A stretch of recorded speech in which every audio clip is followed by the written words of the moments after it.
acto académico, que es la conferencia magistral del doctor Luis Enrique Chase Plata, que está programada después del recorrimiento del horario a las 9:30 para que la podamos transmitir en vivo por YouTube.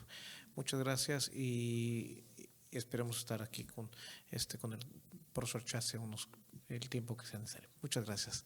Los invito a estar con nosotros.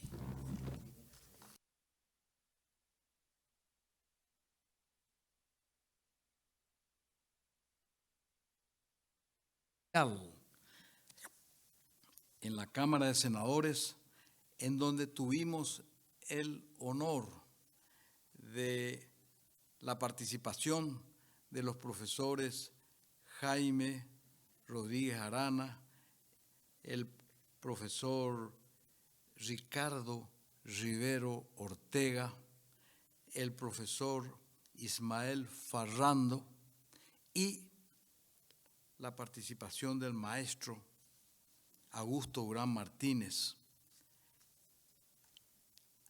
que además agregamos su informe, su dictamen por escrito, que sirvió y que consta en las actas de ambas cámaras legislativas, ese dictamen tan valioso, profesor Augusto, de manera que yo le agradezco esa colaboración suya.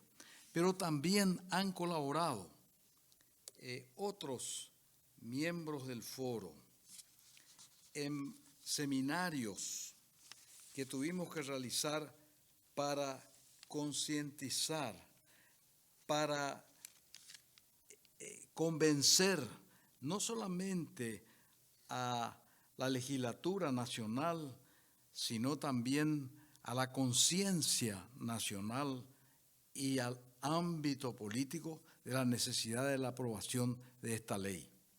Y ahí intervinieron el profesor Alan Breuer Carías, el profesor Juan Carlos Casañe, el profesor Carlos Villanueva, el profesor José Luis Béjar, el profesor Santofimio Peluso,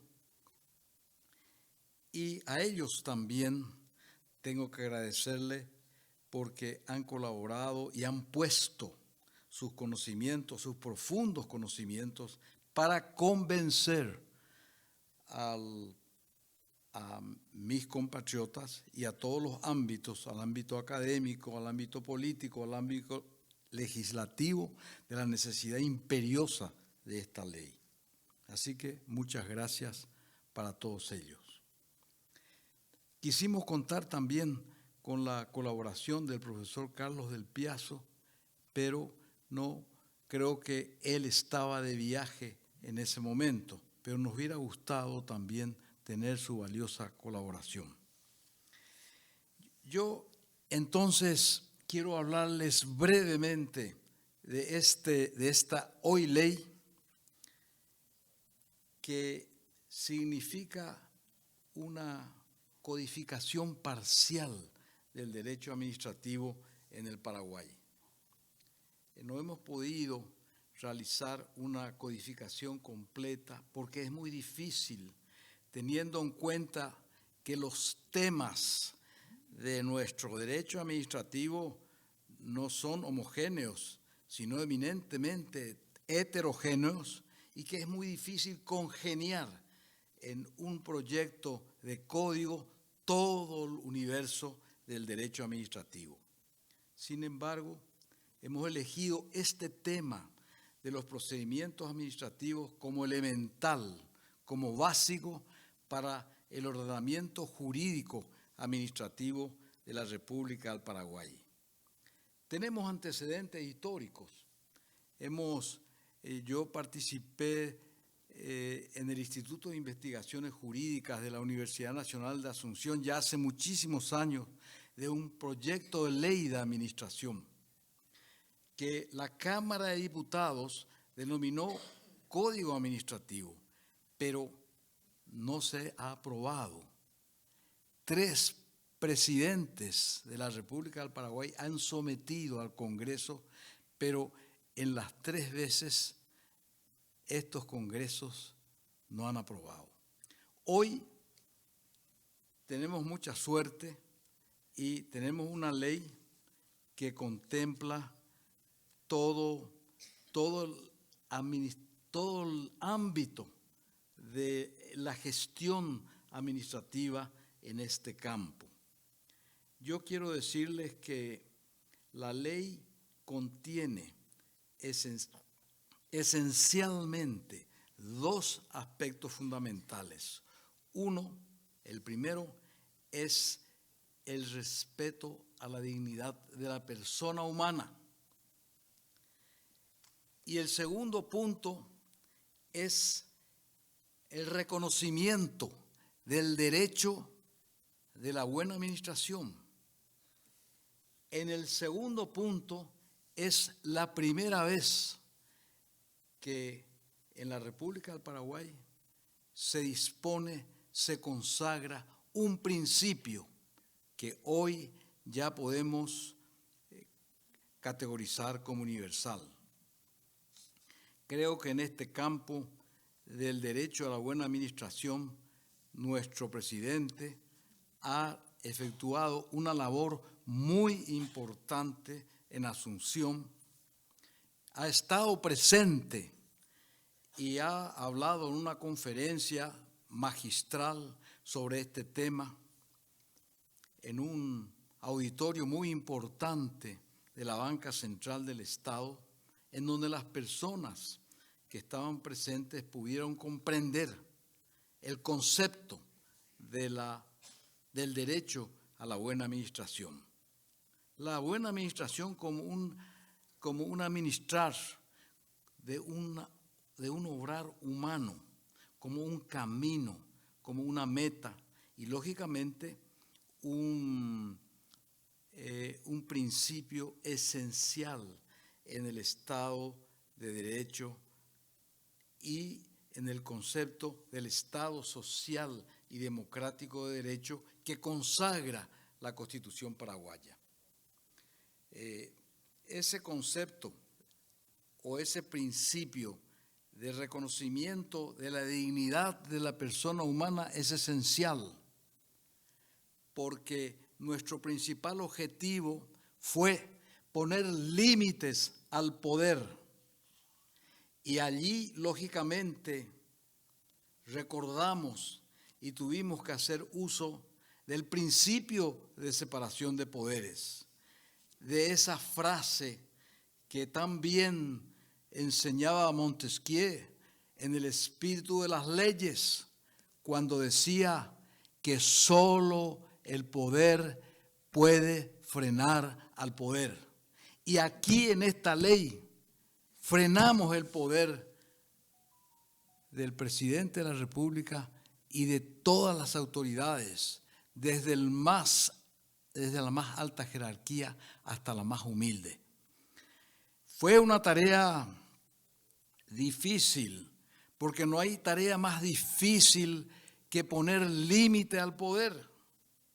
Y cuando los que usurpan el poder tienen que ser los forjadores o los sancionadores de la ley que a ellos mismos les restringe en sus actividades esenciales. Aquí hemos concebido esencialmente en la ley la posición jurídica de la persona, la posición jurídica del ciudadano, la posición jurídica del usuario de los servicios públicos y también el estatus del ciudadano frente al Estado.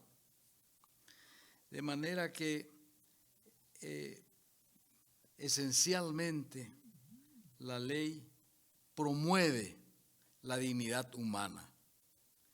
Y si uno hace una revisión de las normas jurídicas de nuestros países, tal vez es muy difícil ver esa consagración tan fuerte a la dignidad del hombre libre. La ley está lógicamente basada en el deber de rendir cuenta permanentemente de su ejercicio de toda autoridad ante toda la ciudadanía. También consagra una obligación inherentes a los poderes públicos de servir con objetividad al interés general. Pero al consagrar la ley, esa obligación, no solamente del poder administrador, del poder ejecutivo, sino de todos los poderes públicos, incursionamos también en la esfera de los poderes judicial y legislativo. Porque no solo hemos puesto límites al ejercicio del poder administrador, sino también al ejercicio del poder judicial y del poder legislativo cuando ambos estamentos actuaban en función administrativa. Entonces, esa expresión en función administrativa que está consagrado en los autores y que todos conocemos, ha sido una forma para que esos actos administrativos dictados en los tres campos o en los tres poderes del Estado tengan un control y tengan un freno. La ley regula esencialmente tres aspectos fundamentales. Y acá voy a reducir lo máximo posible mi exposición, ya que estamos en un horario en que todos merecen el descanso. La ley básicamente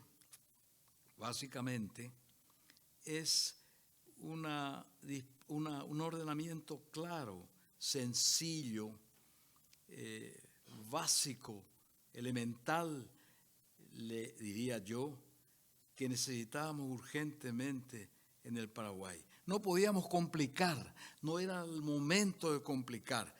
El profesor Augusto sabe muy bien, porque él fue uno de los que presentó por escrito, y no solamente por escrito, sino que participó en los seminarios.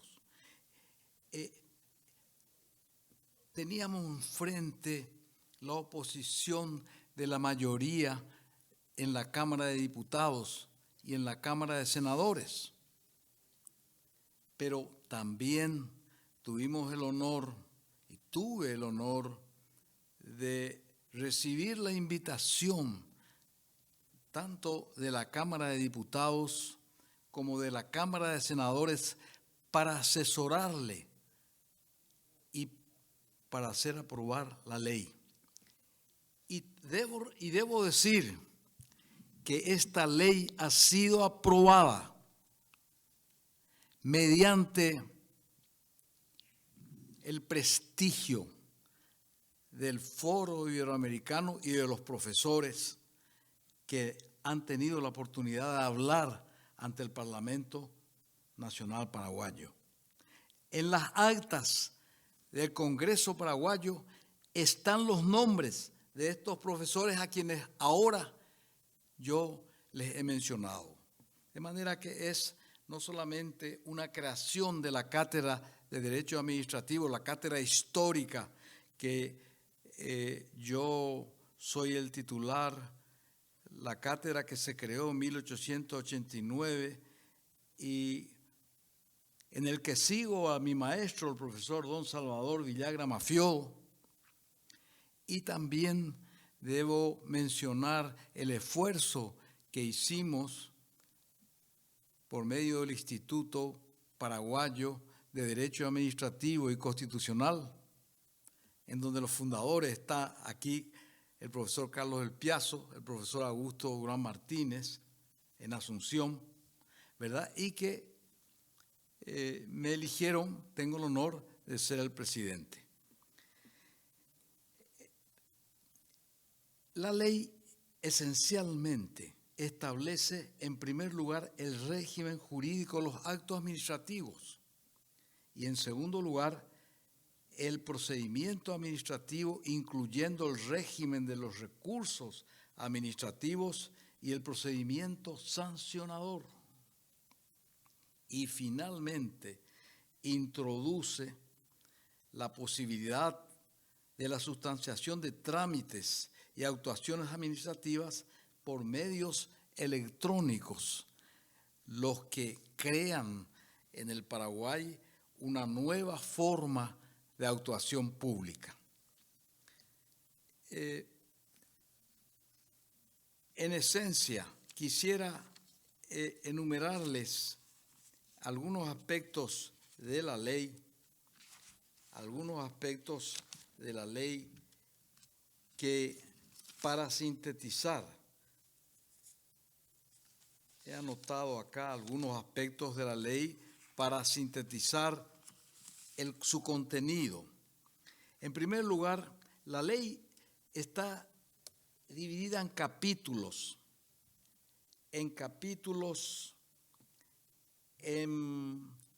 primero en títulos, después en capítulos y después en secciones.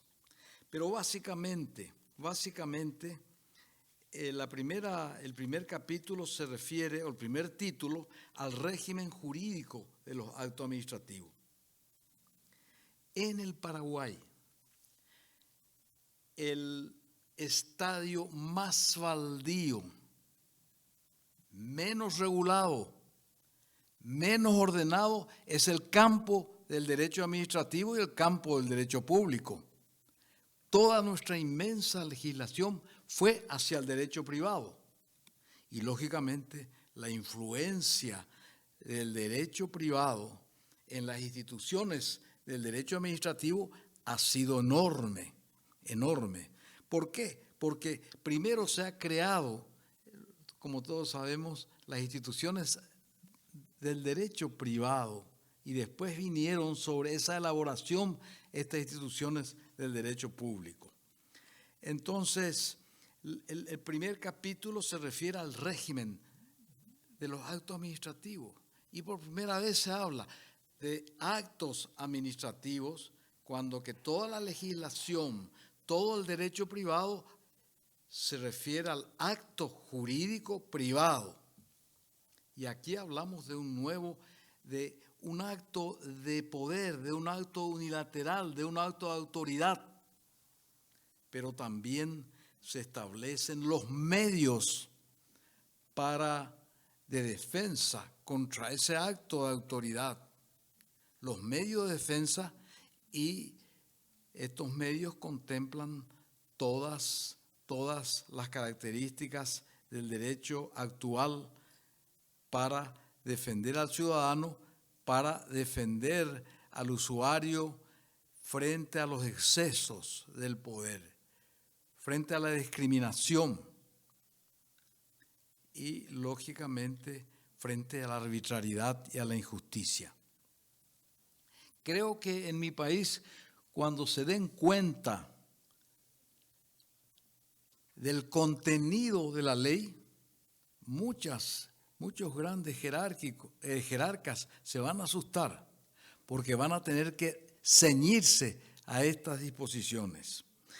El segundo título se refiere al procedimiento administrativo, a los principios, a los expedientes, al procedimiento ordinario administrativo y al procedimiento de los recursos administrativos. Tiene también, lógicamente, los recursos son aquellos que todos conocemos, ¿verdad? Y que son clásicos dentro del derecho administrativo.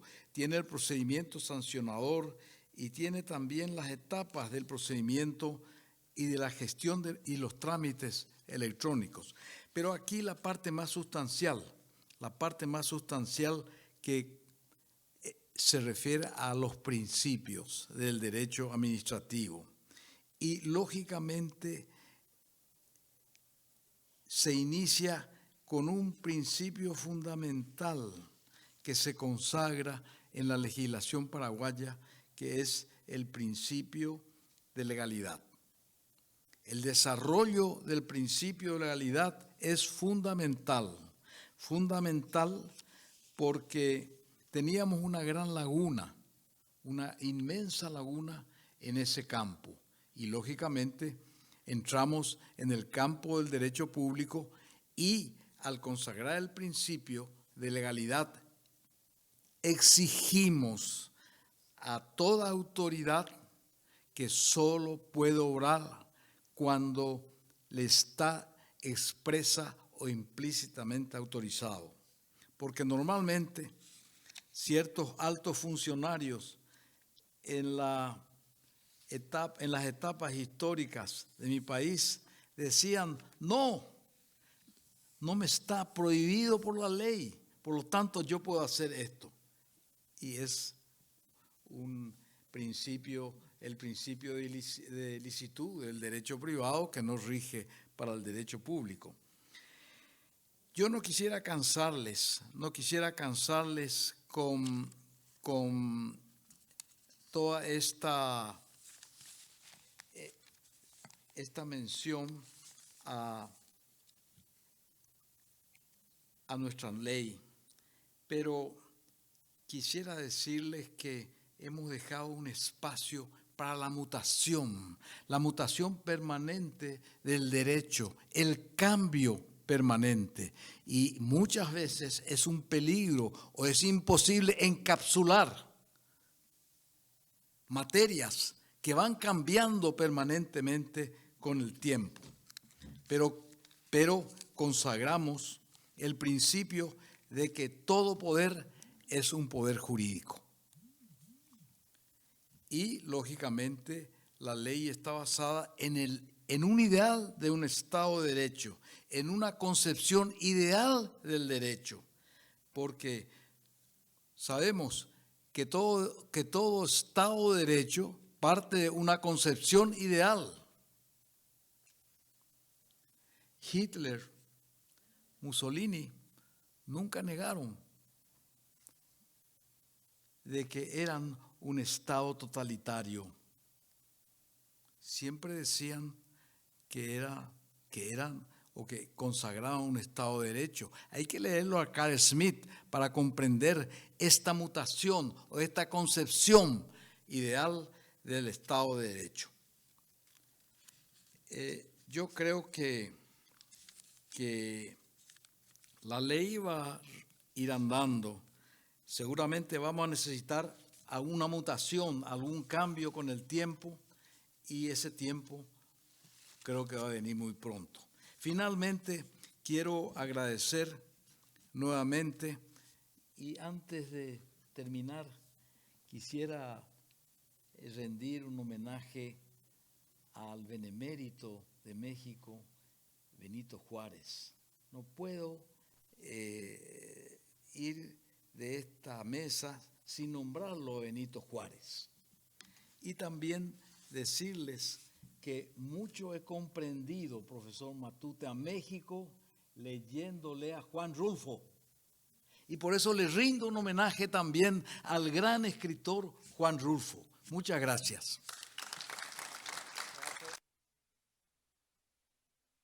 Gracias, profesor, por su plática tan interesante. Lamentablemente, como siempre digo, Cronos es un dios cruel que hasta sus hijos devora, y es hora que nos devore a todos y nos vayamos a cenar.